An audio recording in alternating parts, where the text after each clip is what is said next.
that got me here with you today. And just like it's already been shared today, this is just the beginning part of my story. There's more to my story. The rest of my book is yet to come. We'll read it. For those who don't know, my name is Amy. I'm 38 years old, and I'm the oldest of 3 beloved sisters. I was born and raised in Grand Rapids, Michigan. I spent my childhood summers near the Native American reservation in Suttons Bay, which is in the Traverse City area. I spent my time there with my paternal grandparents and was very involved in the church. I was born to 2 parents with severe addiction issues. Unlike my amazing, carefree summers, the rest of my life was just the complete opposite. With my parents, I was raised in the bars and surrounded by a partying lifestyle. Without proper supervision in the home, I was hurt by some men who were family friends. Some of the pain I endured was so that I could protect my little sisters, and they wouldn't have to know just what kind of evil was out there. Amen. Oh, sorry. I lost myself. Imagine that.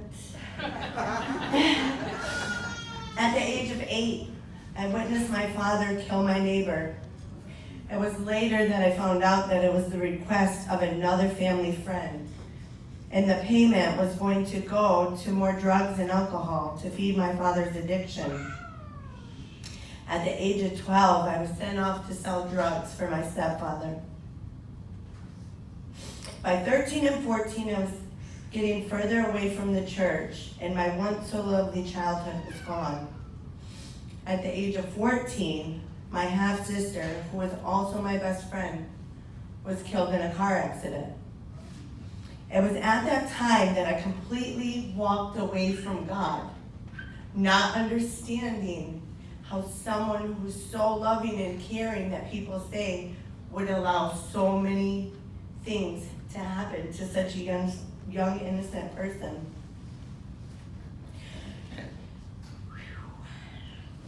Take your time. Thank you. Okay.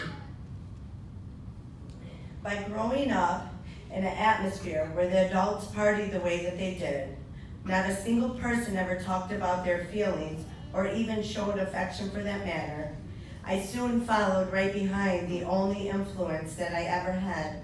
I began smoking weed and drinking every day because it was all that I knew. But it wasn't too long before I realized that the drinking and drugging kind of took away the pain, and it helped ease the pain a little bit more. With the horrific traumas etched into my memory, a terrible present situation, and a lack of understanding how to process my feelings or even talk about them. At 15 years old, I decided numbing agents really weren't doing the trick. I had no desire to continue living. I swallowed the entire contents of 3 bottles of medication. I proceeded to cut myself hundreds, doctors say maybe even over thousands of times. Many of those scars I still carry on my body. I was hospitalized for a couple of weeks, but just like that, I was returned to the world where I felt all alone. At 18, I met the father of my 3 adult children. Following right behind the footsteps of my parents, I endured what I thought was normal, severe domestic violence for the next 16 years. Through that chapter of my life, I was still able to maintain long-term employment. We had our same residence for 12 years. During that time, I obtained my GED at 22 years old and went on to enter a semester at GRCC. However, between the violence and still with no knowledge of how to communicate or deal with my feelings, I often found myself self-medicating and doing so in excess at times, just to relieve the pain I felt. At 34 years old, I found out that I was pregnant with my little juicy fruit daughter. She'll be 4 in August. She brought much joy needed joy, the same as the rest of my kids. However, I still wasn't coping properly. And with the letdowns and trials of my adult life, I just still kept doing what I knew to do. A couple of years ago, I realized that life had become beyond manageable through my ways of problem solving, or lack thereof. I had an amazing person in my life who understood my struggle, who could see the good in me. She knew I was not happy with the way I was living and believed in me enough to point me in the direction of Trotter Ministries. Thank you, Sarah. Coming into program here, I was beyond rock bottom. I hated myself. I had no will or drive to continue to breathe. Within a few weeks of being here, my physical appearance came back. I regained my self-esteem little by little. I was finding my way one step at a time. After a chapel service, I felt the need to go up for prayer. I felt a chill run through my body that I did not understand or recognize. All I knew is that it was a good thing. Following the service, I was introduced to many of my now church family members from Lake Effect. It was through the new relationship that my spiritual mentor, Susie Rensbaum, sponsored me at my Decorous weekend. I began to work on a relationship with God.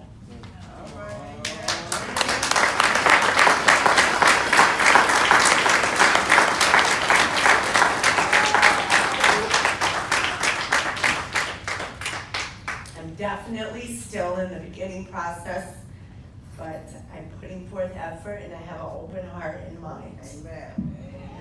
Being in program here helped me create new healthy bonds, relationships, and friendships. Since as far back as I can remember, I have dreamed of becoming a hairstylist. I shared my dreams, goals, and aspirations with those around me.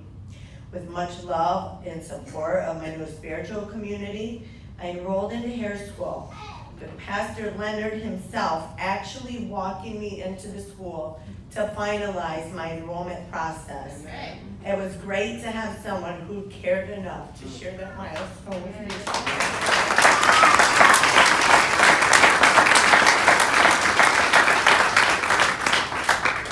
I was now fulfilling my dream and excited to be back to work. What I didn't realize then, but I know as facts today, is that fresh out of treatment, I jumped headfirst into a completely hectic schedule with very little time for self-care. I was in school 35 hours a week. I was working 30 hours a week. For the first 9 months, I was actually living in recovery. That means being active in my recovery process. But in the months to follow, I was just sober. I was no longer attending church or meetings at a regular basis because I was too tired of overworking myself between work and school. I was no longer, as Charles says, taking my recovery medicine that helps keep me well. They say relapse happens gradually before the actual act itself. I am a firm believer and proof of just that. A short while after returning to active addiction, Sarah once again helped me reach back out to Janice Payne to try to return to the program that gave me so much hope and knowledge before. Trotter Ministries welcomed me back with abundance of hugs, smiles, and support. They understand that although it does not have to be, relapse can be a part of recovery. I chose to not stay sick. Fearful of people's disappointments, I swallowed my pride and I asked for help once again. I knew what I am capable of and just how high I can soar with this program as support. A program where the CEO gives me high fives and asks me how I'm doing, not just as something in passing, but because he truly is interested. And Reverend Leonard greets me almost every time with a hug as our paths cross. Staff members, from clinics to outreach, right down to HR, tell you how they believe in you and actually mean it with all honesty. You see, my story isn't much different from those around me. I was sick. We were sick. Sick but getting better. I chose not to be labeled by the choices of my past, but to be recognized for the successes of my today and my tomorrow. I thank you all for listening to my story that got me in front of you today. And I would like to leave you with this. The life we are given should never be taken for granted. Of the many battles we engage in, whether it be money, control, or matters of the heart, very few of us know how to fight the right way or understand who we're really fighting against. To win any battle, you have to have the right strategy and resources, because victories don't come by accident. Be victorious, my friends.